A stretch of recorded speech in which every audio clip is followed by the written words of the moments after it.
Whenever I meet new people, watch movies, read books, or travel, I'm always trying to learn from people and adopt and adapt things that I think they do right. Model success, or things that I want to incorporate into my personality. And there's all ages. Oftentimes, children are the greatest teachers because of their honesty, spontaneity, and the lack of indoctrination into the system, and they're can at times they're not as imprisoned by conformity. I watched an amazing movie called Zombie Girl, the movie on Netflix streaming, and I learned a lot. One of the really exciting things, it's about this girl. She's in 6th grade, 12 years old, and she has a passion for movies. Her parents took her to the cinema all the time, and she just said, "Hey, I want to make my own movie." And she starts writing her movie, and she has the support of her family, which is really nice. They don't tell her she can't do it. And on a side note, think about how many dreams are squashed by family members or friends that tell young people, even adults, that they can't do something. Ignore that and do it anyways. So she decides she wants to make a movie. She starts by making some small short movies, and then she says she wants to make a zombie film. She just really liked zombies and decided she wanted to make a full-length film. And people tried to say, well, you should make a short film, whatnot. And she said, no, I want to make a full feature film. And she went and got like an internship with a movie that was being made, and she's from Austin, a movie that was being made, so she got a little bit on the job learning experience, which was fantastic for her.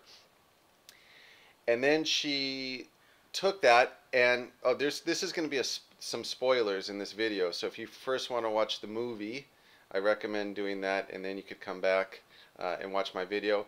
Although I don't know how, yeah, probably if you really don't want to have any spoilers in the movie, check out the movie first.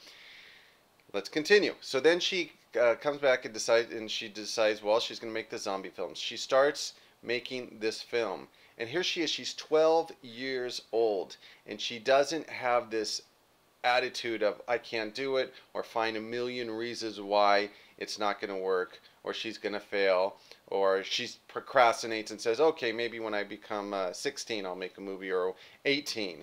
Like so many of us do, we put off our dreams. She says, no, I don't know much about movie making, and it's probably not going to be that great of a film, but I want to do it and get the learning experience. So she goes through the whole process of making this film, and there's other documentarians documenting her process, her filmmaking process. And when she first starts out, she like calls her friends and tries to get people to act in the film, and she's successful in that.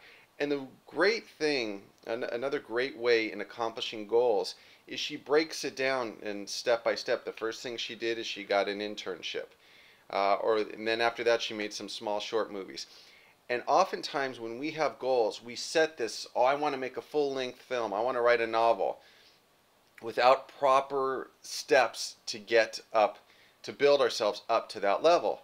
We just want to do it, we want to do it all at once, and it's bang or bust. And most of us bust, especially come New Year's, when we have all these grandiose goals. So the key thing is to make your goals small, tiny, and achievable.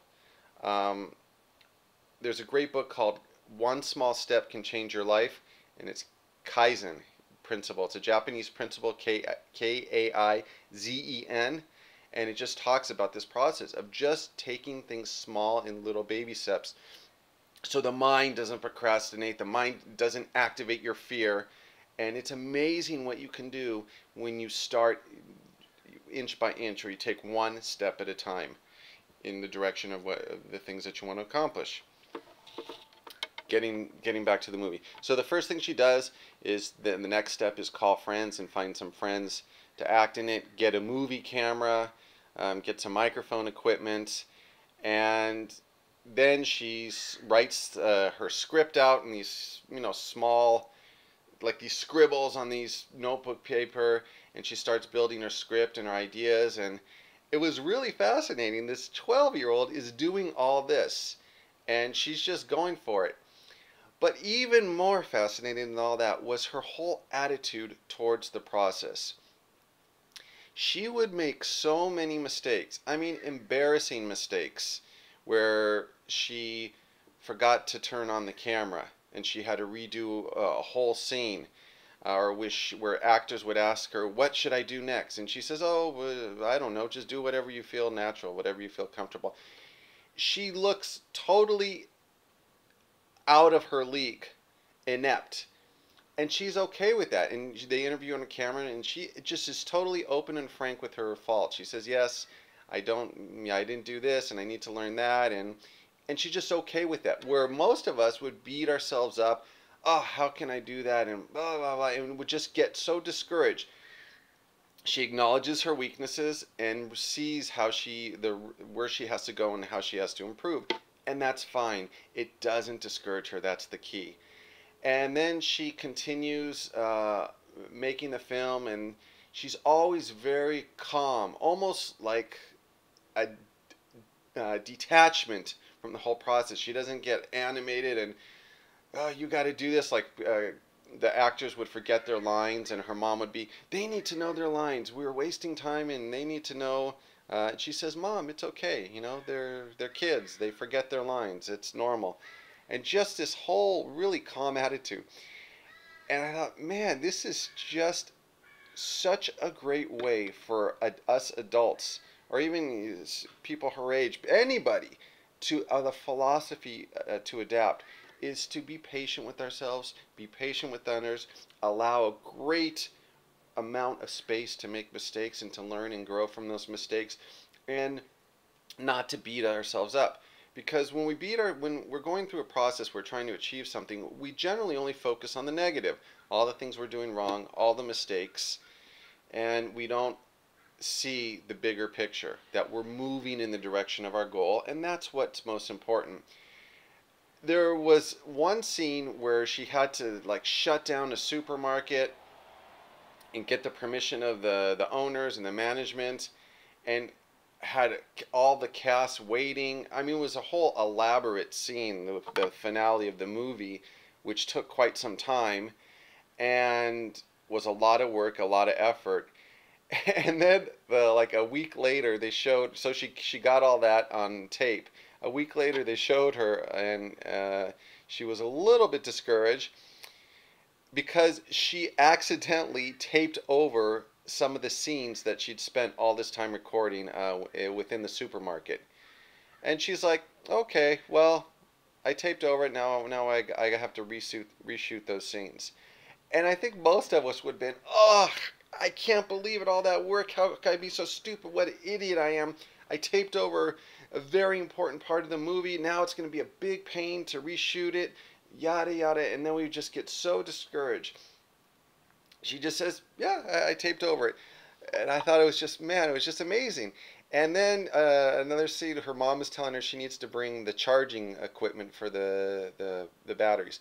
And some of this, I think, is just complete ineptitude, but that's okay because she's learning.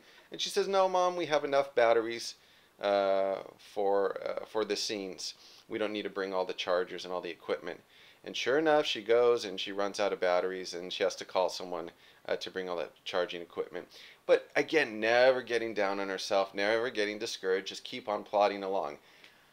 And then she's cutting, and the movie's finally finished. And she's garnering the attention of like movie critics. She even wrote, forgot the name of the guy's name, but the guy who did the Lord of the Rings, that's her hero. And she's contacted him. He put her in contact with somebody in Austin to make the movie, to help her with the movie and with some ideas, I guess. And finally, she finished the movie. Now it's the editing process. And again, somebody said, one of the professional people in the movie industry said, the most difficult thing for filmmakers is finishing the movie. That's the key. It's easy to start and be in the process of making a movie. The challenge is finishing the movie. And she has all the footage, and now it's editing time, and she's sitting there with her mom, and again she's just calm, and she's like, okay, this should be done by September. I should finish cutting the movie. And it might even been sooner, like August. And it just gets pushed back another month, and then it gets pushed back to another month, and she says, okay, by November. And then she misses the deadline of November editing the movie. Again, just calm and just, okay, we just have to continue along. And then finally, the following year, she finishes a movie, and she releases the movie, and is going to show it in Austin in a local art house type of theater.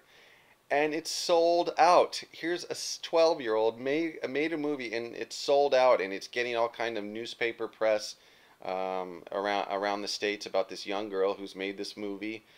And it was really great, because you would think most people, before the movie started, she went in front of this packed house. Here's a 12-year-old, or maybe she's 13 by this time, in front of a packed house, and she has these scribbled notes that she wants to read some things before the movie starts, and she says, listen, this is not a great movie, and there's some scenes that are not supposed to be funny, but because they're ridiculous, you'll probably gonna want to laugh, and it's okay to laugh, and just enjoy, have fun with the movie, and just total honesty, upfrontness, and there's no self-made pressure about, oh my God, they gotta like it. It's got to be great. Everyone, yeah, of course she would prefer that, but there's not this sense of attachment that we all do. We're so worried about putting our art or our creativity out to other people, and we're fearful of rejection, and so we just never do what we want to do, just never live our dreams or create, because of that fear. And she's just like, hey, it's not going to be a great movie, and that's okay. And just total composure and calmness for a 12-year-old. And her name was Emily. And then she's continues, and I've read that she even made some more movies following her first movie. And it is so encouraging to all of us. Here was a movie that a lot of people saw, that was made on practically no budget, and practically very little talent and experience, just persistence and belief in herself. And I just think of how many things that our talents, our gifts, we let stand by the side, or we throw away, because we create these self-made walls. What are other people going to think? What if it doesn't work out? I can never do it. I'm not good enough. Or we beat ourselves up during the process. We get so frustrated because of the mistakes and errors.